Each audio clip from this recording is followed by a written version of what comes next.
Welcome to Noble Character Training. 품격 있는 성품 훈련에 오신 여러분들을 환영합니다. 울음의 법칙 7무. 이병욱 박사의 울어야 삽니다. 세 번째 이야기. 긍정적인 마음으로 바라보면 고독은 우리를 내적인 공간으로 이끌어주는 안내자라는 사실을 깨닫게 된다. 안젤름 그린. 삶의 방향을 바꾸고 싶을 때 울어야 합니다. 살아온 대로 살지 않고 의연한 자기 결단이 포함된 새로운 인생을 살려고 한다면 울어야 합니다. 울어야 살 수 있습니다.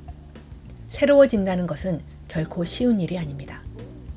고집, 나태함, 안일함, 미움, 게으름, 절망, 거짓 등을 단번에 버리고 완전히 새로운 나로 다시 태어나기 위해서는 눈물의 결단이 필요합니다.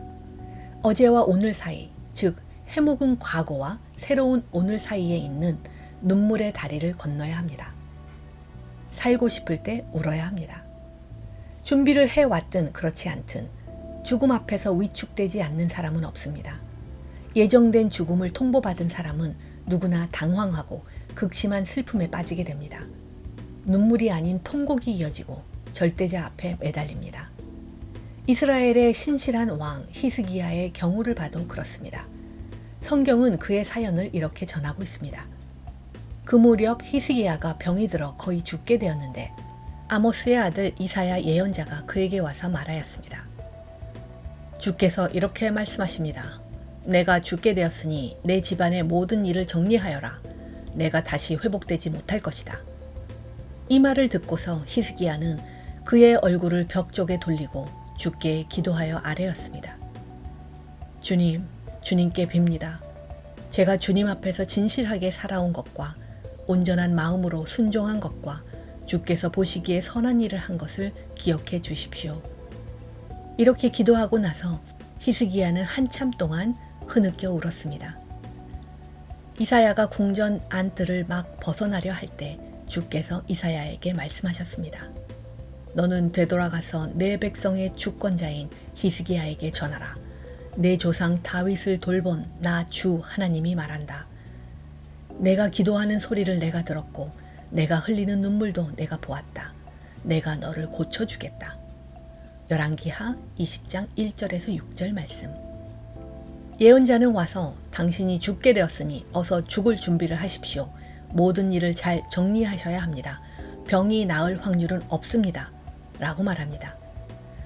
천하의 예언자가 와서 이렇게 말하는데 왕이라고 별 수 있습니까? 왕은 기도하는 일 외에는 할 수 있는 일이 없었습니다.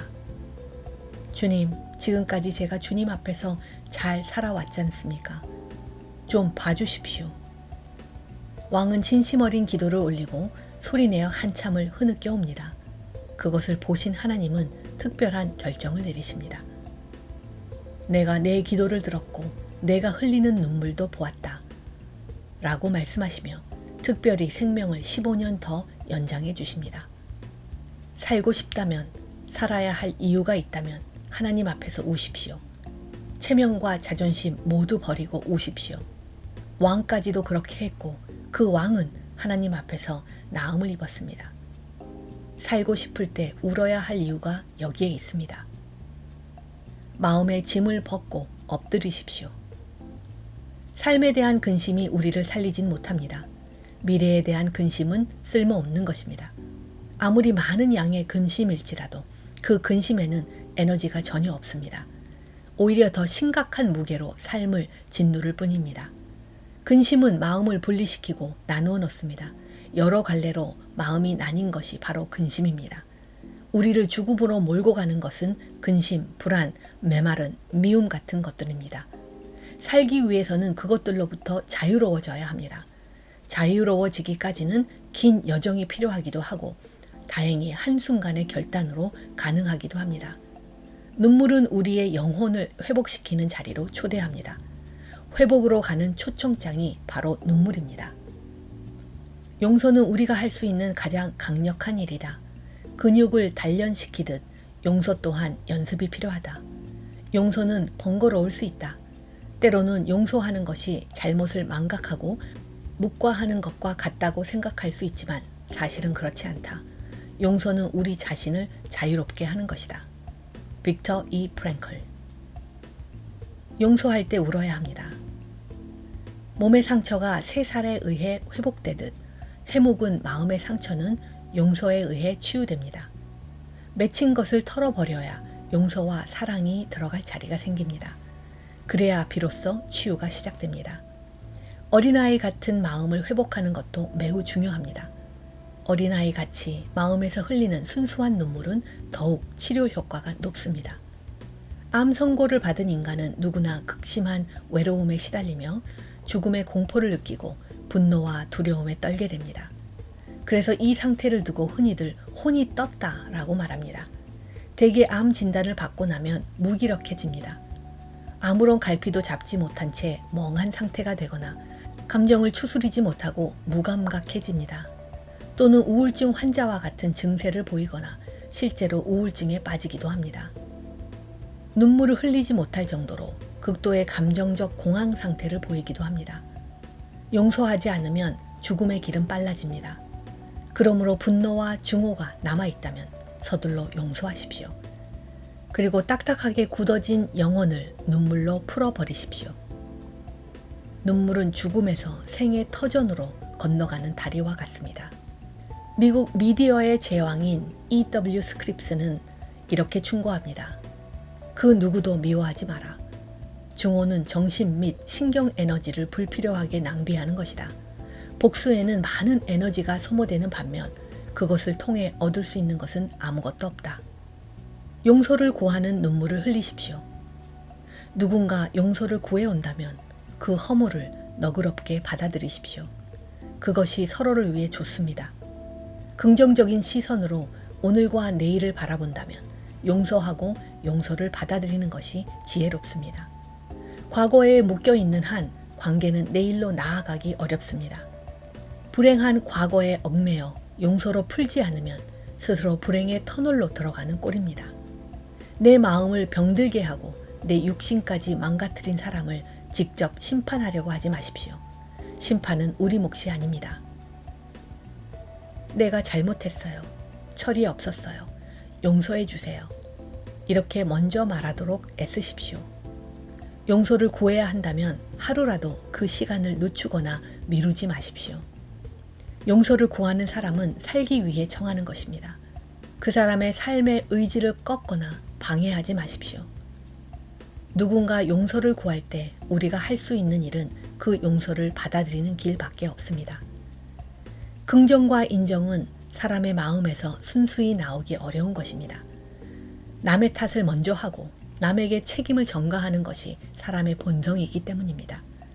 긍정과 인정은 하나님이 주신 마음입니다. 무거운 마음을 내려놓고 가슴 깊이 눈물 흘리는 묵상을 한다면 하나님의 마음을 발견할 수 있습니다. 하나님 앞에서도 용서를 구하십시오. 인간적인 모든 번민과 죄악을 끊어내고 하나님께 용서를 받으면 하나님의 은혜를 느낄 수 있습니다. 거기서 용서가 시작되고 삶이 시작됩니다. 은혜가 넘치는 자리에서 용서는 더욱 쉬워집니다. 마음이 평온할수록 기도는 더 강렬해지고 더 소중해지고 더 깊어지고 더 풍성해지고 더 완전해진다. 마이스터 에크하르트. 기도할 때 울어야 합니다. 기도는 자신의 내면과 나누는 진지한 대화이기도 하지만 동시에 하나님과의 대화이기도 합니다. 이때는 하지 못할 말이 없습니다. 가슴에 담아두었던 모든 말들을 꺼내놓는데 기도만큼 좋은 방법이 없습니다. 특별히 많은 말을 할 필요도 없고 좋은 말을 따로 골라낼 필요도 없습니다. 그저 하나님께 하고 싶은 말을 그대로 털어놓는 것이 가장 좋은 기도입니다. 고통스러워하는 환자를 보면서 환자의 치유가 더욱 간절할 때 저는 하나님께 이렇게 말할 수밖에 없습니다. 하나님, 저 힘든 거 아시잖아요. 저 약하고 어리석은 것도 잘 아시잖아요. 하나님이 도와주시지 않으면 어떻게 합니까? 의사보다 함께 기도하기에 더 좋은 사람은 바로 가족입니다. 가족이 함께 기도하면 환자와 화해하는 일이 매우 쉬워집니다. 환자들과 깊은 이야기를 하다 보면 가족 관계가 원만하지 않은 경우가 의외로 많다는 것을 알게 됩니다. 가족 중에 환자가 생기면 가족이라는 이유로 받았던 상처와 고통이 밖으로 민감하게 더 많이 표출됩니다. 사그라지지 않는 분노와 미움의 불씨가 맹렬하게 되살아납니다. 그때 필요한 것이 기도입니다. 가족이 함께 기도할 때 그 기도를 받으시는 하나님이 가족의 중심에 서 계십니다. 화해의 하나님은 가족 간에 분리되고 단절된 마음을 보듬어 주십니다. 기도 속에서 가족이 화해할 때 서로를 용서하는 눈물이 쏟아집니다. 흐르는 눈물은 각자의 마음에서 소망과 사랑의 씨앗이 됩니다. 하나님이란 말만 들어도 눈물을 흘리는 사람은 눈물 속에서 은혜와 회개를 동시에 경험합니다. 감사하는 마음이 솟아나 눈물을 흘리는 것입니다. 그리스도인에게 감사의 눈물은 가장 성숙한 눈물입니다. 부모와 자녀의 관계를 생각해 보면 쉽게 이해할 수 있습니다. 어머님 은혜란 노래를 부르면 눈물이 핑 돌 때가 많습니다. 부모님의 사랑과 은혜가 생각나면 코끝이 찡해집니다. 그때 흐르는 눈물은 감사의 눈물이자 성숙한 눈물입니다. 하나님이란 단어를 듣고 하나님의 사랑과 은혜를 생각할 때 흐르는 눈물 또한 마찬가지입니다. 울음의 법칙 7무. 무조건 우십시오. 화가 나면 무조건 우십시오. 누군가 원망스럽거나 억울한 일을 당했다면 무조건 우십시오. 울컥하는 그 순간의 감정에 휩쓸려 들어가십시오. 눈물이 나는 대로 방치하십시오. 마음을 풀어놓고 우십시오. 무릎을 꿇고 우십시오. 한 번도 해보지 않았다면 이제 무릎을 꿇고 울어보십시오. 그러면 내 잘못이 먼저 들어옵니다.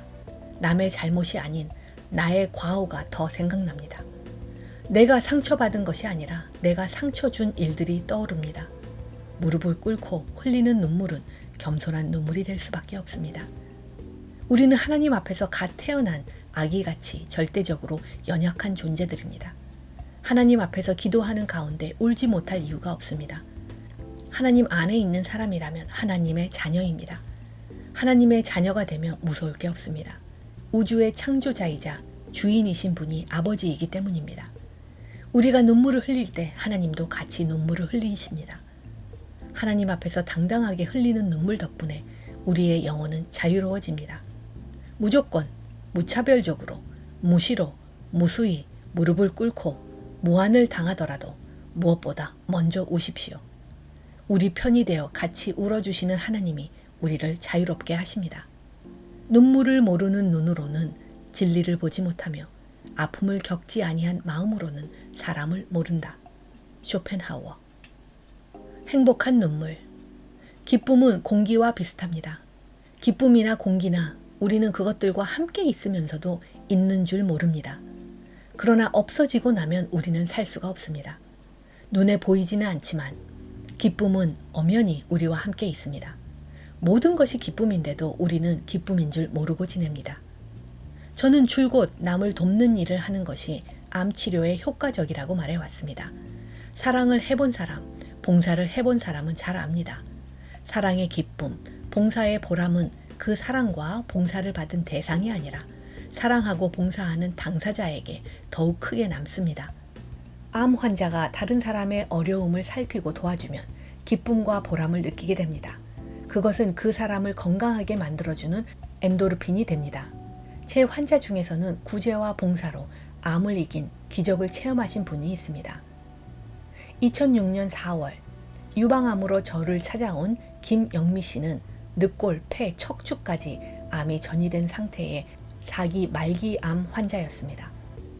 일반 병원에서는 손쓸 방법이 전혀 없었기에 저를 만난 후로는 항암 치료를 아무것도 하지 않았습니다. 수술이나 방사선 치료를 받은 것도 아닙니다. 그렇게 김영미 씨는 4기 말기 암 상태로 1년 반을 살았습니다. 그 결과 수술도 고려할 수 있을 정도로 상태가 많이 호전되었습니다. 그렇지만 그녀는 수술을 선택하지 않았습니다. 지금까지 이렇게 살아온 것만 해도 하나님의 은혜입니다. 저는 이 세상에 미련이 하나도 없습니다. 여기와는 비교도 할 수 없을 만큼 좋은 천국에 갈 텐데요, 뭘. 그녀의 태도는 담대했습니다. 그녀는 늘 감사하며 기뻐하는 가운데 기도했습니다. 다른 사람을 돕고 살피며 그들에게 기쁨이 될 만한 일들을 찾아서 했습니다. 죽어가면서도 삶의 기쁨을 충분히 느끼고 즐겼던 그녀에게도 눈물이 있었습니다. 그러나 그것은 감사의 눈물이요, 기쁨의 눈물이었습니다. 죽음 앞에서도 그녀는 기쁨을 발견하려고 애썼던 것입니다. 2007년 10월 2일, 우리는 그녀의 CT 촬영 결과를 보고 모두 깜짝 놀랐습니다. 늑골, 폐, 척추로 전이되었던 암세포 흔적을 전혀 찾을 수가 없었습니다. 암세포 사이즈도 5cm에서 1cm로 눈에 띄게 작아졌습니다. 무엇이 그녀의 몸에서 기적을 일으켰을까요? 그녀는 면역 치료를 받는 동안 암 환자답지 않게 건강한 마음과 생각을 가지고 행동했습니다. 그 와중에도 언제나 감사와 기쁨을 발견하려고 노력했습니다. 저는 그녀가 기쁜 마음으로 기도하고 봉사했기에 기적을 맛보게 된 것이라고 믿습니다. 운동을 하거나 산책을 하거나 조용히 묵상을 할 때 사랑하는 사람들 중에 한 사람을 깊이 생각하십시오. 그 한 사람의 자리에 들어가 그 사람이 되십시오. 어머니도 좋고 아내도 좋고 친구도 좋습니다. 당신이 사랑하는 한 사람을 묵상하며 그 사람의 입장에 서 보십시오. 미워했던 사람도 괜찮고 용서하지 못했던 사람이라도 좋습니다. 그 사람과 행복했던 추억을 하나씩 떠올려 보십시오. 그 사람을 슬프게 한 것이 언제인지 돌이켜 보십시오. 그 사람 때문에 마음 아팠던 일을 생각해 보십시오. 그 모든 일 하나하나를 천천히 되새겨 보십시오. 그렇게 생각하면 사랑하는 사람들에게 갚아야 할 사랑의 빛이 퍼뜩 떠오릅니다. 그 사랑이 세상 감격스럽습니다. 진심으로 나를 생각하는 그들을 가슴 깊이 생각하면 눈물이 솟습니다. 나의 아픔을 진정으로 생각하는 그들을 떠올리면 나도 모르게 눈물이 납니다. 미처 갚지 못한 사랑, 도저히 갚을 수 없는 은혜, 날마다 깊어지는 감사에 눈물이 나지 않을 수 없습니다. 밝은 빛 아래서 우십시오. 저는 가장 하기 쉬운 것을 권합니다. 자연으로 나가는 것입니다. 등산도 좋고 산책도 좋습니다. 자연 속으로 들어가면 됩니다. 살랑대는 바람, 반짝이는 나뭇잎, 혼자 걷기 좋은 오솔길, 묵묵히 흙으로 돌아가는 낙엽들, 아무도 봐주지 않는 꿋꿋이 피어난 새싹들, 저마다 세상에서 가장 아름다운 색깔을 가진 꽃잎을 보면 마음은 평화로워집니다. 자연이 주는 소리 또한 더없이 좋은 치료제입니다. 바람소리, 물소리, 새소리는 완벽한 조화를 이룬 자연의 오케스트라입니다. 아픈 영혼이 살아나고 위로를 받습니다. 새는 새답고 나무는 나무답습니다. 유감스럽게도 원형을 잃어버린 것은 이제 막 자연으로 들어간 우리 자신뿐입니다. 우리는 아물지 않는 상처를 안고 외롭게 자연 안에 서 있습니다. 천천히 걸어도 좋고 빨리 걸어도 좋습니다. 자기 컨디션에 맞는 속도로 걸으면서 자연과 완전히 하나가 되십시오.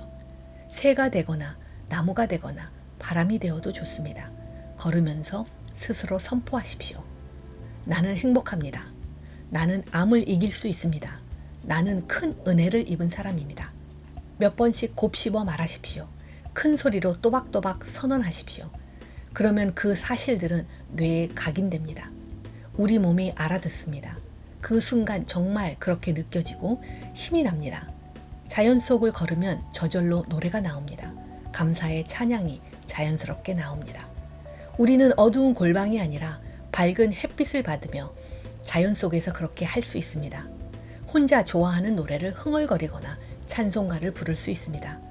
무한히 아름다운 자연 속에서 자유의 영혼이 되었을 때 자신도 모르게 코끝이 찡해지고 마음이 울컥하는 순간이 있습니다. 자기도 모르게 눈물이 흐르는 것은 감사와 은혜가 함께하기 때문입니다. 묵상이 이끄는 대로 따라가 눈물 속에 잠기십시오. 빛처럼 밝아지는 마음이 거기에 있습니다. 햇빛처럼 눈부신 영혼의 평화를 찾으십시오.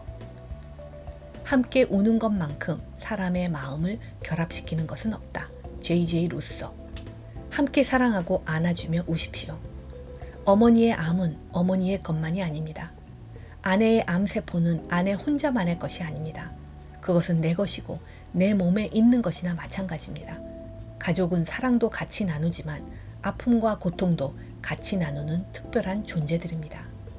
하나님의 손길을 받으며 주님의 마음으로 우십시오. 달라졌다는 것을 선포한다고 해서 그것으로 끝나는 것이 아닙니다. 가장 중요한 과정이 하나 남아 있습니다. 하나님이 함께 하셔야 이루어집니다. 하나님께 눈물로 간곡하게 요청할 때 하나님은 응답해 주십니다. 하나님이 함께 하실 때만이 눈물이 납니다. 하나님이 같이 해 주셔야 울 수 있습니다. 떨어지는 눈물 한 방울조차 내 것이 아닙니다. 눈물 한 방울에서 기적은 시작됩니다. 병든 자를 고치신 예수님의 기적은 그의 앞에서 모두 요청이 있었습니다. 장군이 자기 하인을 고쳐달라고 예수님께 요청한 순간 그 집 하인이 나았습니다. 누워있는 중풍병자의 믿음을 보시고 예수님은 고쳐주셨습니다. 10수년 동안 혈류를 앓고 있던 여인은 낫고 싶다는 간절한 마음으로 예수님의 옷자락을 만졌을 때 나음을 입었습니다. 앞을 보지 못하는 사람들은 지나가는 예수님을 보고 우리를 불쌍히 여기소서라고 소리를 질렀고 예수님은 그들에게 내가 능히 이 일을 행할 줄을 믿느냐라고 물으신 다음 그들로부터 그렇습니다 라는 대답을 듣고 고쳐주셨습니다. 자기 선언이 있은 다음에는 하나님의 손길과 타치에 온전히 의지하십시오. 하나님의 말씀을 늘 읽고 묵상하며 기도하십시오. 그렇게 되면 어제는 오늘과 다르고 오늘은 내일과 판이하게 달라집니다. 예전의 내가 아닌 완전히 새로운 나로 거듭나기 때문입니다. 이병욱 박사의 울어야 삽니다. 네 번째 이야기는 다음 시간에 계속됩니다. 12개 긍정의 말 반복하며 마음에 새기기. 타인으로부터 신경 끄고 나부터 조금씩 변하자. 오늘 몇 시간을 낭비했는가? 나에게 주어진 시간은 한정되어 있다. 좋은 습관은 그냥 루틴으로 반복해. 꿈, 습관, 자기 개발을 멈추면 녹슨다. 적은 내 안에 오늘도 자신과의 싸움에서 이겨라. 핑계대지 말고 스스로 잘못을 인정하자. 내 인생의 목적과 방향을 위해서 기도, 안식, 평온의 중요성, 내면의 목소리를 들어야 한다. 나는 빛을 나눠주는 사람이다. 나는 위로와 격려의 말로 사람을 살린다. 운명은 내가 바꾼다. 긍정적인 생각과 말의 힘, 미래에 도착했을 때 축복의 선물이 기다리고 있다. 믿으라, 반드시 멋진 날이 온다.